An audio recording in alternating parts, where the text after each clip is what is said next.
Dans l'affaire du demi-tour et du tour complet de Google Earth, Cyprus Star et Valdemar Valdec-Blues ont décidément bien besoin de prendre des cours de géométrie.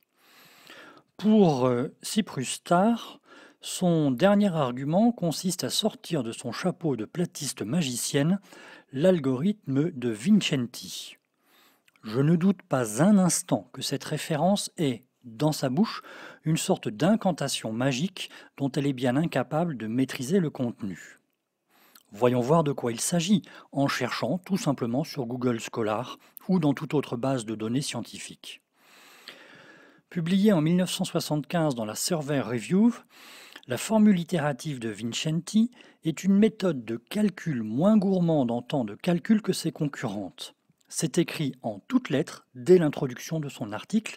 Il ne s'agit de rien d'autre. Il ne révolutionne pas la façon de calculer les distances sur une sphère, en l'occurrence le globe terrestre. Il ne fait qu'améliorer la façon de le calculer pour un ordinateur. En 1975, ce processus était important puisque les processeurs n'avaient pas la puissance et la rapidité de ceux d'aujourd'hui. Quant à comprendre ce dont parle l'article, je mets au défi Cyprus Star de nous en faire un exposé synthétique. Quant à Valdemar Valdec-Blues, outre le fait qu'il confond une sphère et sa projection cartographique, ce qui n'a pas lieu d'être ici puisque nous ne considérons qu'une sphère, il prétend que la partie cachée au regard de l'observateur de la demi-sphère terrestre est infime.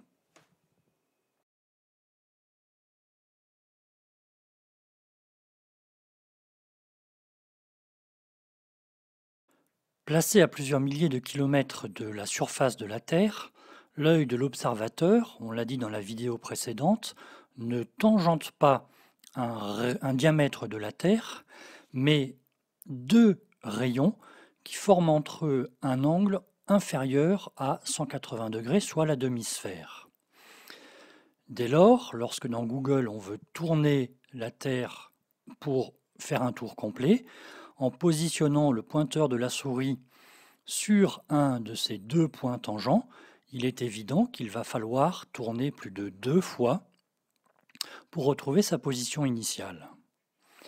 La question est de savoir si l'on peut déterminer, en fonction de la distance à laquelle l'observateur se trouve de la surface de la Terre, du globe de Google Earth, si l'on peut déterminer de combien de fois il va falloir tourner cette mapmonde, ce globe de Google Earth. Et pour cela, il faut calculer la partie visible de la surface terrestre en fonction de la distance de l'observateur, ce qui revient aussi à calculer la partie invisible que Valdemar Valdec-Blues prétend être minime, partie invisible qui est sous-tendue par l'angle alpha formé par ici un rayon de la Terre au point tangent et le diamètre de la Terre. En reprenant les données que l'on voit sur la vidéo, à savoir que l'observateur est situé à 11 000 km de distance de la surface terrestre, en prenant les dimensions officielles du rayon équatorial et du rayon polaire de la Terre, 6378 km pour le rayon équatorial, 6356 km pour le rayon polaire, on se rend compte que l'angle alpha, qui représente la partie cachée de la demi-sphère, d'une demi-demi-sphère du globe, est égal à l'angle alpha représenté par le demi-diamètre apparent de la Terre vu par l'observateur situé à 11 000 km de distance. Les formules sont excessivement simples puisqu'il s'agit de calculer le sinus de l'angle alpha qui est égal à 6356 km divisé par 11 000 km plus 6378 km, le rapport du côté opposé sur l'hypoténuse, ce qui nous donne, par l'inversion du sinus, un angle alpha de 21,45 degrés sur 90 degrés que représente la demi-demi-sphère. Et Si l'on rapporte cela maintenant à la portion visible du globe, cela nous donne pour le globe entier une portion visible de 137,1 degrés. Autrement dit, la partie masquée représente 24% de la demi-sphère. On est bien loin de la portion infime que soutient Waldemar Waldeck Blues. Il s'agit, lorsqu'on est situé à 11 000 km, d'une portion représentative, significative de cette demi-sphère. Et si maintenant on divise les 360 degrés par 137 degrés que représente la partie visible à l'observateur, il va falloir quasiment 2,8 tours pour revenir à son point de départ. Les conclusions qui s'imposent sont simples. La manipulation de Google Earth répond bien aux critères d'empirisme et de scientificité énoncés à tue-tête par Waldemar Waldeck Blues. Empirique, répétable, mesurable, contrôlable, vérifiable, calculable. Merci Waldemar. Il n'y a donc strictement aucun problème dans la manipulation géométrique du globe terrestre représenté par Google Earth, pourvu que l'on prenne en compte correctement les éléments géométriques de la position de l'observateur et de la taille du globe. Quant à la seconde conclusion, elle s'impose elle aussi et elle est simple. Cyprus Star et Waldemar Waldeck Blues sont bien deux des généraux en chef de l'armée mexicaine des branquignoles de la Terre plate.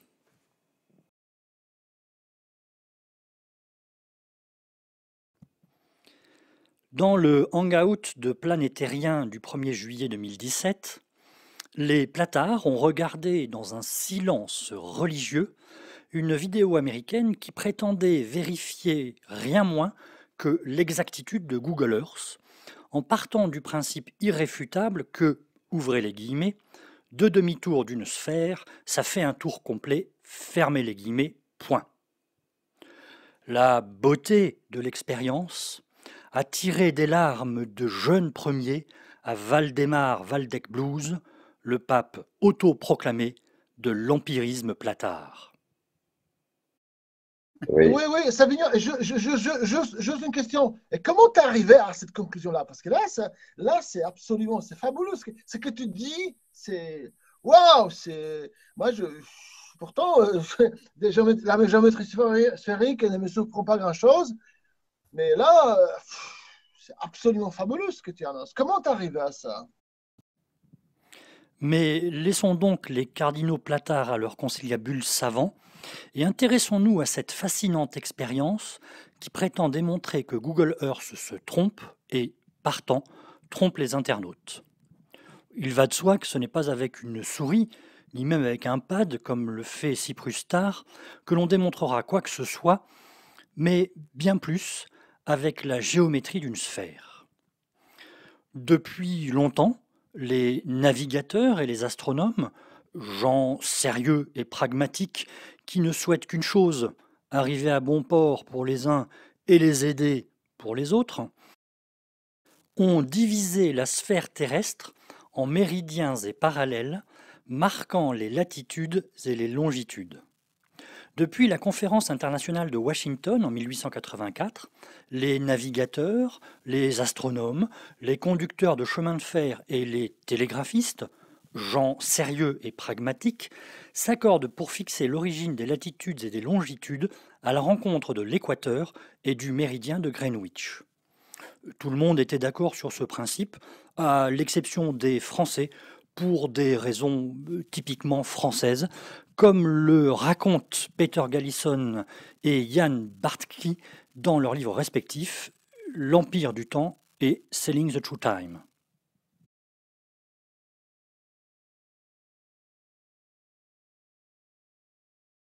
Vérifions donc tout cela de façon empirique, répétable, mesurable, contrôlable, vérifiable, calculable. Merci Waldeck. Vérifions donc que le principe fondamental selon lequel, ouvrez les guillemets, deux demi-tours d'une sphère, ça fait un tour complet, fermez les guillemets, se vérifie sur Google Earth. Pour cela, Plaçons-nous à l'origine de toute chose 0 degré de latitude et 0 degré de longitude. Puis, demandons à Google Earth de faire un demi-tour en entourant 180 degrés pour la latitude. Nous voici au beau milieu de nulle part, dans le Pacifique, entre l'archipel des Kiribati et l'île de Hollande. Puis, demandons à Google Earth de faire un nouveau demi-tour, 280 degrés, et nous voilà revenus à notre point de départ. Mais alors, d'où vient le mystère? Google complote-t-il avec la CIA pour cacher la vérité? Non, la clé du mystère est bien plus simple. Elle réside dans l'incompétence crasse des platards à appliquer la géométrie de base au monde qui les entoure. À une distance d d'une sphère, le regard ne tangente pas les bords de la sphère selon un diamètre formant un angle de 180 degrés. Le regard tangente deux points qui forment avec le centre de la sphère un angle inférieur à 180 degrés. Et cela nécessite, si on fait tourner le globe en pointant sa souris sur un de ces points tangents, plus de 2 rotations pour faire un tour complet. Chemin faisant, nous avons vérifié 3 choses fondamentales. Premièrement, sur Google Earth, 2 demi-tours de 180 degrés font bien un tour complet de 360 degrés. Deuxièmement, les platards sont nuls en géométrie. Troisièmement, Valdemar Valdeglouz est un empiriste de pacotille.